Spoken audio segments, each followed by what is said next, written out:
The Premier has been silent. For Opposition Leader Mark Bean, the decision of the Cabinet to authorize public funds to be used for the defamation lawsuit launched by the Minister of Finance against union leader Mr Hayward, it's a matter of priorities. The Bermuda Progressive Labour Party today joins with the Bermuda Trade Union Congress in condemning and opposing the use of taxpayer funds to pay for what we consider as an act of cowardly political intimidation against the President of the BPSU, Mr. Hayward.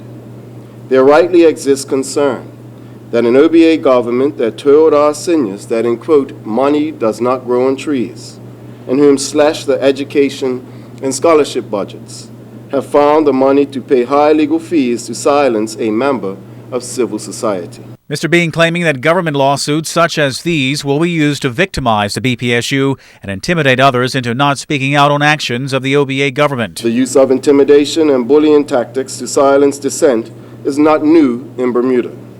This latest use of the courts is simply a return to the dark days of yesteryear and has no place in any modern, sophisticated jurisdiction. Elsewhere, the opposition leader expressing concern over the perceived silence of the Auditor General, who publicly took the former PLP government to task for using government funds to fund the private lawsuits of two ministers who were framed with appearances of corruption. The governor, supposedly the final check and balance against government corruption, lack of transparency, and dictatorial action, has been silent for reasons only the United Kingdom government can explain. He left some of his harshest criticism for the island's media houses, whom he accuses of dereliction of duty when it comes to holding the government to account. The One Bermuda Alliance will not get away with what they're getting away with in the United Kingdom.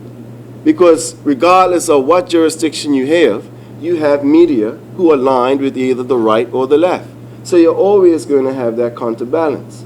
Unfortunately, we have seen the media in this country muted. Meanwhile, Deputy Opposition Leader David Burt, who speaks for the party on matters of finance, further scrutinizing the Auditor General's reaction to the Finance Minister's private lawsuit by revisiting her handling of the PLP Minister's lawsuit against framers. The Auditor General then went on to say, there is no statutory provision for the underwriting by the government of the legal costs of a minister, servant, or agent suing in a private civil action.